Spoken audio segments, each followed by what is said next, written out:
In the 22nd century, the medical rescue ship Nightingale is doing its usual patrol in space. Benjamin is trying to nap, but the ship's AI called Sweetie wakes him up to play chess. In another room, Yerzy and Danica are doing the dirty. Captain Marley is recording a deep analysis of Tom and Jerry while Evers does a checkup on Nick, who used to be an addict. A robot tries to help while they work and Nick comments on its outdated technology, so Evers explains that Marley likes old things. Evers advises Nick to try to socialize, so he plays a few card games with Benjamin. Later he tells Evers about this progress, and seeing her attitude, he wonders why she dislikes him so much. Evers explains that she hates addicts because they destroy everything they touch. Sweetie activates the alarm as they receive a distress signal. Everyone runs to their stations and check on the signal, which has degraded after taking 5 days to reach them. It's a direct call instead of something sent by dispatch, which they aren't supposed to get. It comes from Titan 37, an ice mining operation past the colony outpost.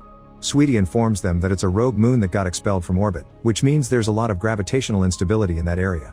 The mining crew was evacuated 5 years ago, which makes the situation even weirder. When they scan for identification, Sweetie discovers that the signature is Carl Larson, the name of Evers' abusive ex. Since this moon is located more than 3,000 light-years away, they'll have to dimension jump to reach it. After setting up the course, the crew undresses and rushes to get in the stabilization chambers. Without explaining why, Marley tells Evers to use his chamber while he uses a different one. Once everyone is safe, the ship makes the jump using plasma acceleration. A bright beam of light pushes the ship through space, and in just a matter of seconds, they arrive at Titan 37. Suddenly they hear the alarm again and are horrified to discover Marley's chamber has malfunctioned, which has caused his skin to fuse with the polyglass, and now he looks like a monster. He's still alive and Evers wants to give him medical attention, but at that moment the ship is hit by the moon's debris cloud. Sweetie announces their fuel reservoir has been breached and that the ship is now entering a high-gravity field. Regardless of all the shaking, Evers, Yerzy, and Danica work on trying to rescue Marley while Nick and Benjamin run to the control room. They discover the engine is damaged too and that they're losing fuel very quickly, not to mention that Titan orbits a blue giant. This means its very strong gravity will make the ship crash soon. The Nightingale is already falling and Sweetie says that the thrusters aren't strong enough to escape, so Nick overrides the computer to go manual. While Nick takes control of the ship to buy some time, the others fail to open the chamber and Marley begs them to end it. Danica is against it, but Evers ignores her and kills Marley to end his suffering. At the same time Nick manages to use the thrusters and lots of fuel to move the ship away and stop it from falling. Afterward Nick brings Sweetie back and she informs him they've lost 82% of the fuel. The ship will still crash in 17 hours, and the jump drive needs almost exactly that time to recharge. When the time comes they'll have an 11-minute window to get out of there. Next Sweetie starts searching for Carl on Titan while Nick brings some alcohol to Evers so they can drink in Marley's memory. They end up getting naughty together.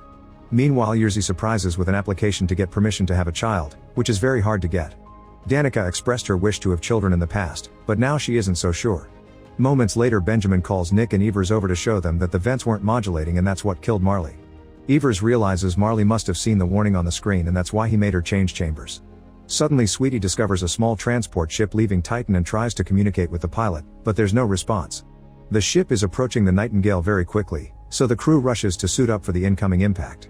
The Nightingale shakes when the small ship docks and a door opens, revealing a collapsing pilot and a fire. Yerzy rushes to put the flames off with an extinguisher while Evers checks on the man, taking off the helmet and noticing this isn't Carl. They take the guy to the infirmary and run a scan, which reveals a strange growth on his bone structure. It's as if his bones are strengthening themselves, but otherwise he's perfectly healthy. Afterward Evers informs Nick that this isn't the real Carl Larson but there's a strong resemblance, so she guesses it may be his son. Meanwhile Danica leaves the infirmary to get some supplies and when she comes back, the man is wandering around naked. He introduces himself as Troy and immediately starts flirting with Danica, who doesn't know how to react. The team discusses how to proceed because now there are 6 people but only 5 chambers. Nick says he'll stay behind and the others can send a rescue craft after they jump. Then Evers checks on Troy, who explains he had been alone on Titan and that Carl Larson was his dad. Carl died 3 years ago and Troy also thinks he was a trashy person. Troy called the Nightingale directly because Carl had taught him that if he was ever in trouble, Evers was the person to trust for help. Apparently Carl also told him he was sorry he couldn't be a better partner for her. After Evers gives Troy a vitamin shot, Nick interrogates him. Troy explains he came to Titan to scavenge with some friends, who gave up when they found nothing and left without him. He also reveals that Titan is full of fuel, so Nick announces they'll send the shuttle to get some. However Nick is still suspicious of Troy and secretly asks Yerzy to search Troy's ship for anything suspicious. Before he enters the small ship, Yerzy notices that Troy keeps flirting with Danica, which sours his mood.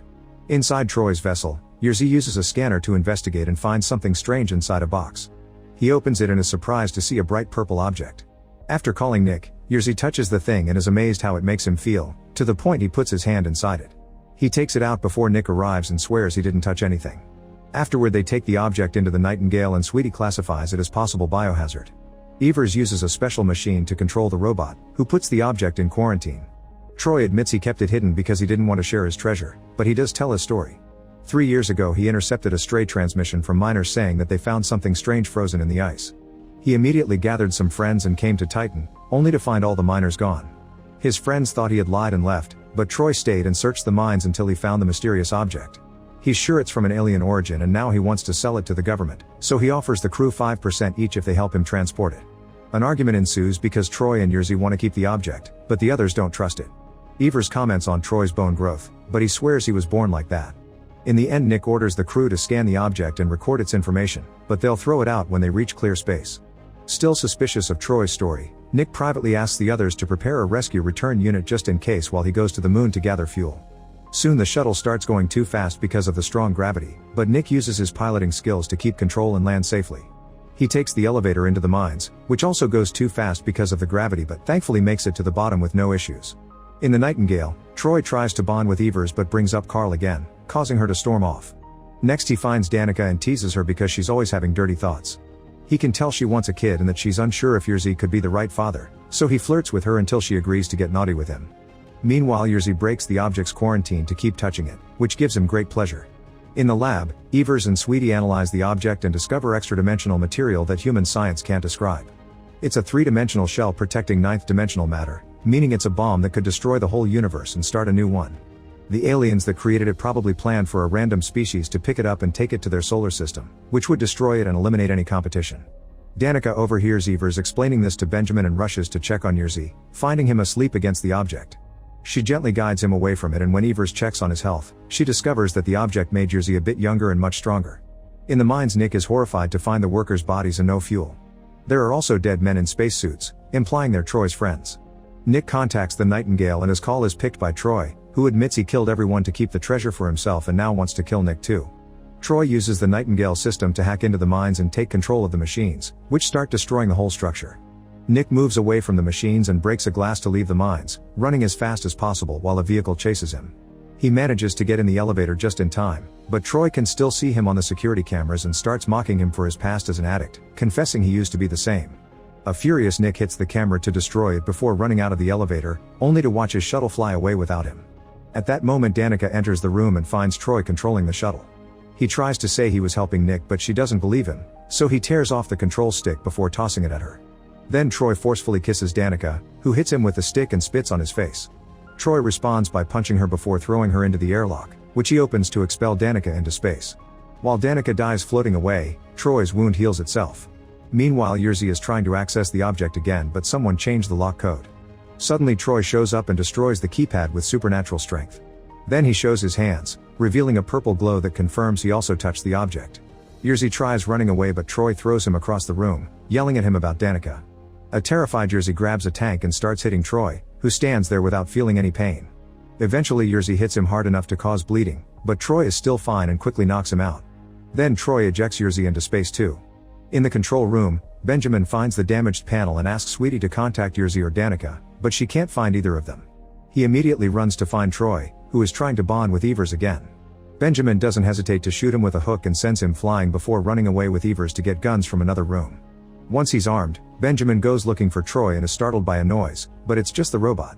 When he turns around he finds Troy and immediately shoots him in the head, but Troy has mutated and simply throws him into the quarantine room after stealing his gun. A desperate Benjamin asks Sweetie to open the hatch to eject Troy, but Sweetie denies the request because she's unable to hurt humans. Troy shoots the door a couple of times before he starts punching it until he finally breaks it down. Then he throws Benjamin again, instantly killing him. Sweetie informs Evers of Benjamin's death and she tries to contact Nick to no avail. At that moment Troy finds her and finally confesses the truth. He truly is Evers' ex-boyfriend Carl. The object just made him much younger and that's why Evers didn't recognize him. He specifically called the Nightingale to find her, hoping he could impress her with his new power and they could try again. Carl grabs Evers to keep her from leaving but when he's about to use force, Nick announces his presence through the comms. That rescue return unit he prepared earlier worked and now he's coming back. Carl starts arguing with him and while he's distracted, Evers grabs a laser to shoot him in the eye.